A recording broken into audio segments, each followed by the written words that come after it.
What's up guys? Skynet 2.0 is about to go online. Apple's becoming ridiculously powerful, and we just learned that 2019 is going to be quite a big year for the iPhone. Ming-Chi Kuo's latest report goes into some of the key details coming to the iPhone, and I'm very excited to bring this report to you. Now, on a personal level, first video in a 2:1 crop ratio. I'm so excited, so work with me. Like, you'll start to see some improvement here and there, and I literally had to do all this last minute. But anyways, let's get straight into it. So first thing I want to report on is a mold of the iPhone 11 that's leaked. And if you take a look at it, it looks enticing. It looks, whoa, something's different there. It actually looks kind of realistic, kind of cool. But let me tell you something. This is nothing that can't be remade using the schematics and the information that's known out there right now. Like, it doesn't teach us anything new. So there's a lot of little things in it that I'm not liking that are adding up to this being fake. And my designer is actually telling me almost 99% fake. There's no reason to put Apple logos on here, let alone in the wrong places, and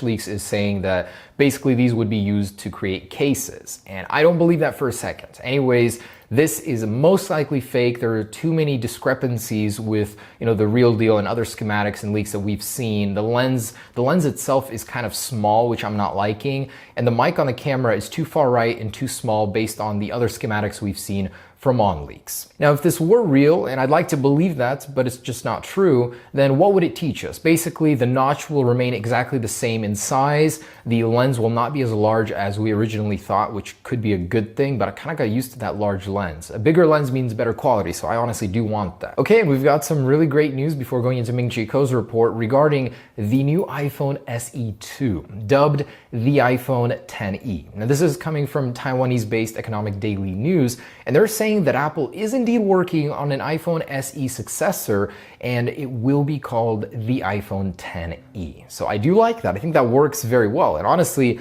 these guys might be onto something. They're saying it is indeed happening, but not this year, 2020. So they gave some actual details regarding this device. They're saying it will have an Apple A12 processor, which is a 7nm node. So that does seem appropriate. By the time that this thing comes out, the Apple A13 Omega will be here, so it's not the latest and greatest. It will be sort of a part spin device, but it still will be pretty unique. And I hope they do something fun with the design. So I try to give Apple this idea, well, me and my designer, and it's kind of a bubbly, fun little design. Still has one lens camera to differentiate it from the rest of the lineup, but still looks kind of cool. So anyways, we'll see what happens with that one, but they are saying this will come in 2020. Anyways, I want to believe in the iPhone XE. We will definitely see what happens next year, but more importantly, the iPhone 11 or whatever it will be called, the iPhone 13 in succession anyways. Ming-Chi Kuo has given us a very detailed report regarding this, and we've learned several new things. So something we actually learned about long ago is that Apple will be hiding the lenses. I didn't really understand this or put it into scope until Ming-Chi Kuo just reported on it again. Essentially, the iPhone 11 will have hidden cameras. The front and rear cameras will have a special coating that Apple has been developing that does not sacrifice image quality but hides the lenses underneath. In a way, this could be Apple's sort of counterbalance here. They're giving you better quality, a larger lens, but they're hiding inside what's going on. So you're not really gonna see, and that's a shame because it's beautiful, but as the public has shown us, you guys hate the design, which honestly sucks. I wish that Apple did not need this solution, but it could look really, really cool. A completely dark lens, something that no manufacturer that I've seen personally is doing. And right now, even so on the iPhone XS Max, it's pretty dark. You can very subtly almost not see the lenses, but this will take it a step further. So with the 2019 iPhones, all of the lenses will be hidden, and it gives it this mysterious look. I love it 100%. And Apple is focusing on finishes this year.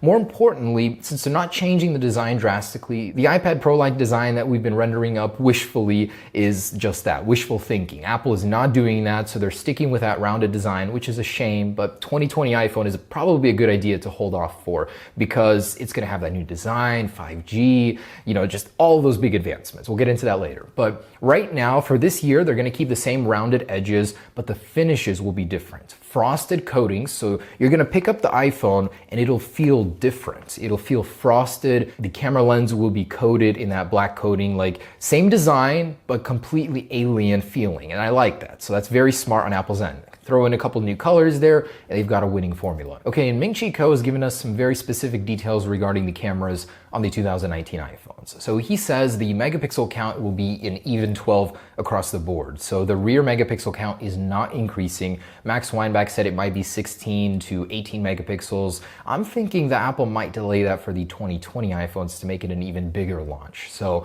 we're going to be seeing 12 megapixels across the board. The third lens will indeed be an ultra wide lens. This is in response to Samsung with the Galaxy S10. They introduced that with that one. And he's saying the front-facing camera will indeed be a 12 megapixel sensor. So Apple will be increasing that in size.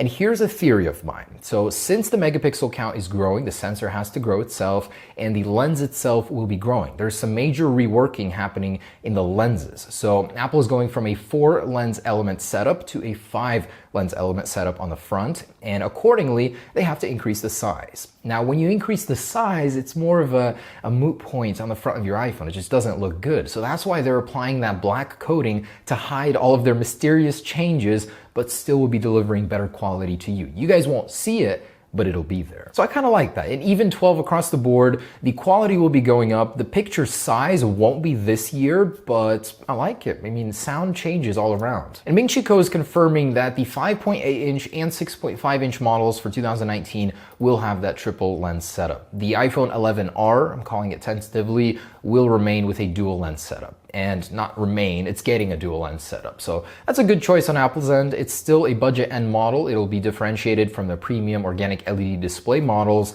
but still you'll be getting an upgrade. So I think that's pretty smart on Apple's end. I do agree with that choice. Oh, and forgot to mention that the aperture is dropping from 2.2 to 2.0 on the front-facing cameras, thanks to Ming-Chi Kuo's very handy spec sheets listed here. I mean, imagine an Apple engineer looking at this and seeing all the specs for the new iPhone, the cameras laid out right there. And this is still an assumption, but I'm sure he's pretty close. Ming-Chi Kuo is very rarely wrong. If anything, it's just slightly different information. So because of the aperture change, the iPhones will now be more capable in low-light environments, which is a very great thing. The iPhone suffers, I think, right now with the front-facing camera in low light. So this will be the biggest upgrade to the selfie camera on the iPhone ever in its entire history, and it's about time Apple started focusing on it because everyone is still using the front-facing camera, and now more than ever. And Ming-Chi Kuo is saying release date-wise, it's business as usual. He's not giving us any prices, but he's saying the release date will still be in September, no delays, everything is on track for release as usual. So good stuff.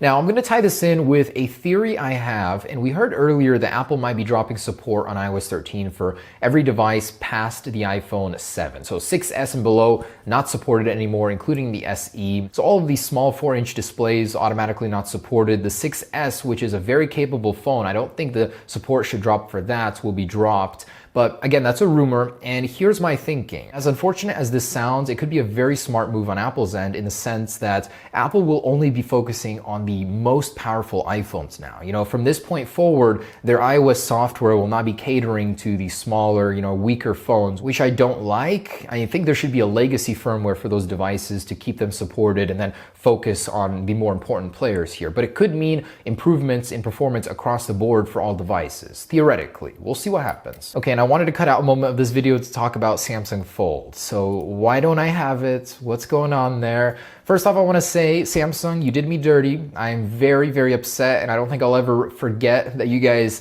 did not include me in this release. And just the way that Samsung has treated this channel in general, I understand it. They got to keep up their clean image. I break stuff, I tear it apart. Cool. But like the fact that you guys don't even come to me and say, hey, this is why we won't be giving it to you. They're always skirting around, like talking to me, through the shadows. I don't respect that at all. So I just want to say, Samsung, I love you guys. I only want to improve you. And the fact that you guys are keeping me in the dark here really sucks.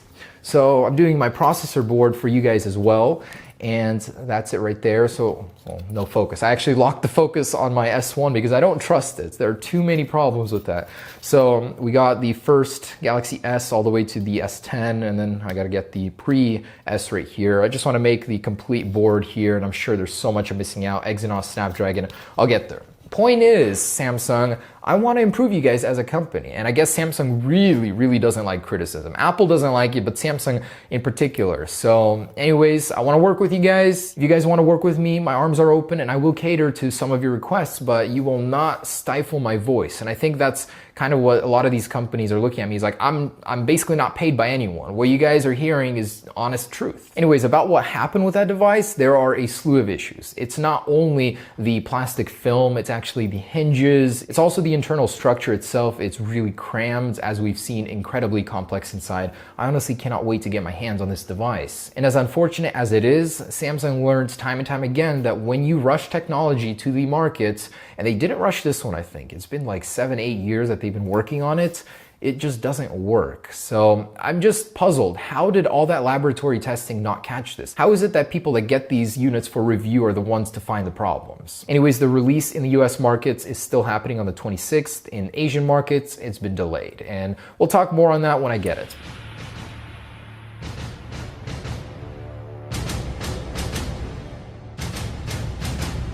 Anyways, guys, just want to say that's the latest. Stay tuned for more. Peace.